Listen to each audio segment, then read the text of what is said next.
My wife asked why all these take so long, and it's because this is like the 12th take because I didn't like the way this worked before. All right, so what we're going to talk about is the inevitable disaster, right? And this, I'm going to talk about information technology, and really it's about systems and how you protect yourself. You got to figure out what you're afraid of. Some people aren't afraid of anything, and that could be good or it could be really bad. So we're going to talk about protecting yourself from the initial disaster, and I'm taking this from an IT viewpoint. We're going to use a storm metaphor here for all of this. So this is going to be moderately high level. So let's just talk about a little bit. What are we going to protect ourselves? I'm going to argue there are three classes of problems that we need to decide which ones of these we actually care about. The top level is a natural disaster. This is a big event, and it takes out everything, or it takes out a lot of people at the same time.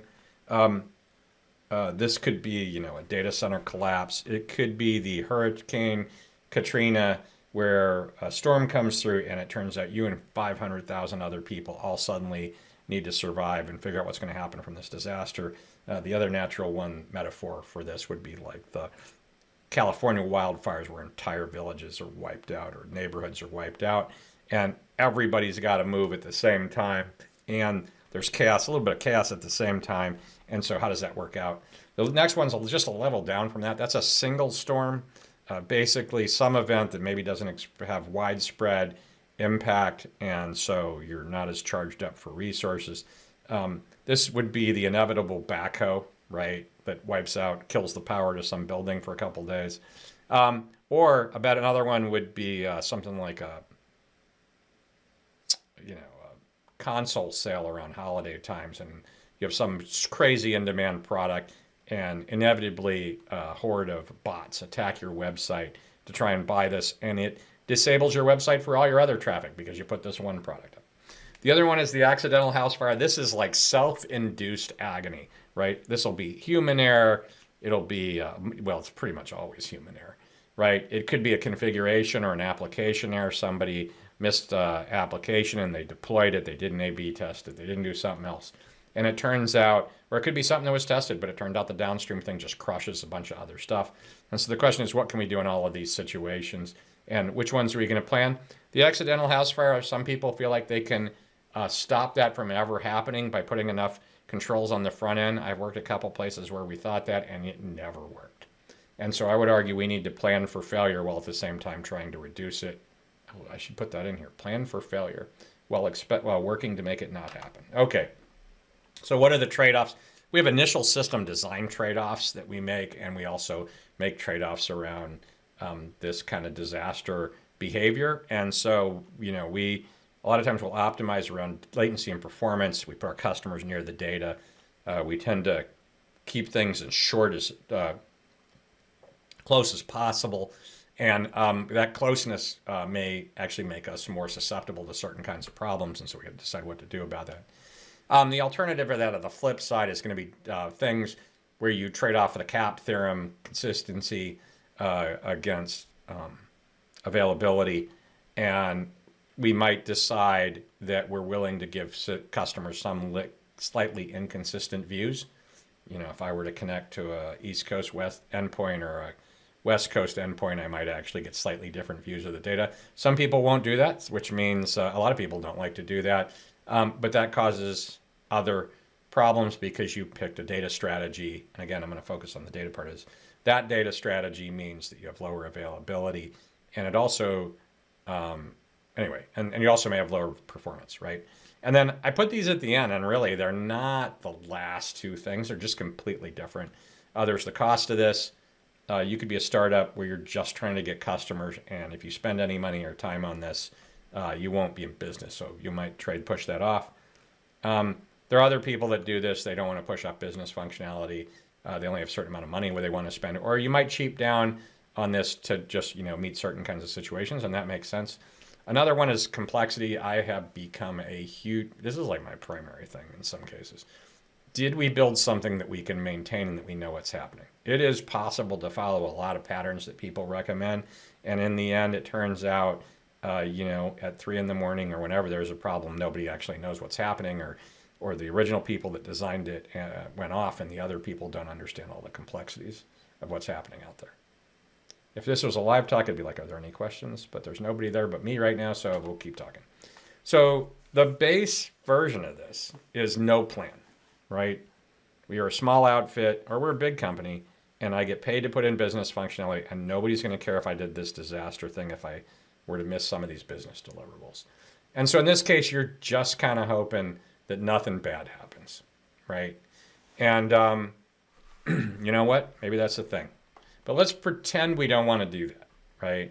So what would the very basic, and this is from the beginning of time, is backups, right? And this doesn't actually keep you running. It just stops you from dying completely, right? And there are some issues around these backups and other things too, right? RPO, RTO. If we need to tune this strategy. So this strategy is I take the persistence, because really it's the data that's important. If we lose the data, we're dead. If we lose everything in front of the data, we can always rehydrate it. So if we were to put the data somewhere else, the question is how far out of date is that data going to be, and how much data are we going to lose, right? If we were to lose our site and we have a streaming data or backups that basically can fall 15 minutes behind, we're going to lose 15 minutes of transactions. The question is it okay if we don't ever recover those, or is it okay if we don't recover those for 3 or 4 days while we try and recover this, right? So I'm going to argue that this is basically the same as putting your documents in the bank vault. You're living in New Orleans, or you're living out west, and the big thing, you keep your data somewhere else, and the big thing happens, and now you got to get all your people out there to another place, competing with other people. The only good news is you've got all your documents, right? But you may not have a place to stay. You may not have anything to eat. There may not be any building supplies to do stuff, but at least you didn't lose your data and your documents, right? And so this is the lowest bar. And then again, like I said, the question is how much data are you willing to lose, because there will be some delay on that, right? And so maybe we optimize around that as our solution.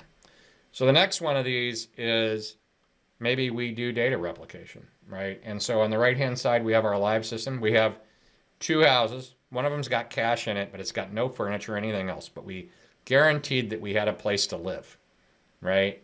At some level. But we didn't stand anything up. It's an empty house. We got cash in it. We got our documents there, and we can move in, right? We could sleep on the floor. We could sleep on cots, and so that works for us. And then we know we've got a bunch of work to do to make that a livable house, or maybe we just hope we can sleep there for a couple days and go back to the primary residence, right? And so that's what this is, 2 houses with cash in it. A lot of places will do the minimum of this. The cloud makes this somewhat easy, but I actually worked on a cloud shop one time, cloud-based shop, and it turned out our vendor was like, look, if there's a disaster of this size, we don't have the capacity in any of the failover regions, because it turns out your system is so big it only lives in a couple places, and none of the other places you can move into. Well, we could move in at like 30% capacity, and that may be fine, right? So in this case, this is the 2 houses, one with cash in it approach.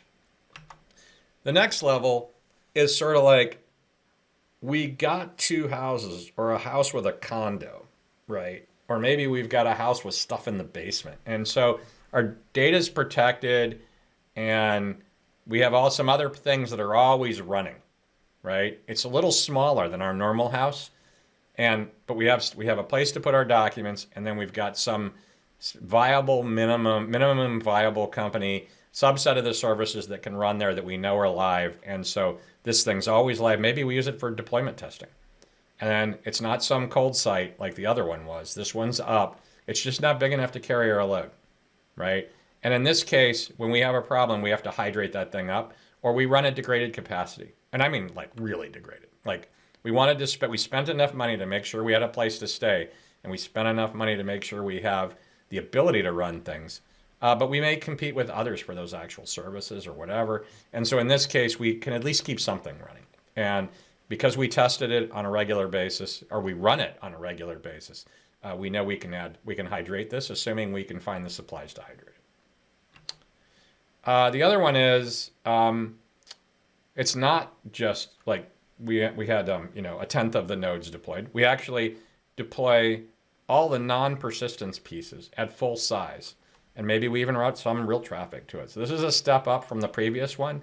The other one, we did the minimal cluster, minimal sizing required to prove that it works. And this one, we actually run at some percentage that would actually be viable, right? And we point that at the other persistent site, and then we don't have any consistency issues. We just pay the latency penalty.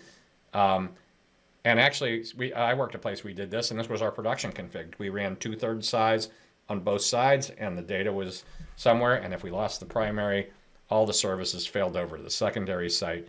And we didn't care about the latency. It wasn't a big deal to us that we were calling across country. So this one, you do a trade-off, and this one, you got all the supplies in the basement. You just got to wire them together if the other goes down. But maybe we share our streaming services between both houses or something. So I kind of like this one. And again, it really comes down, can you pay the remote latency penalty? You want to play the cross-country cost. So some places may not want to do this. It kind of depends on what your operations are. And you may have caching data that fits to make this simpler.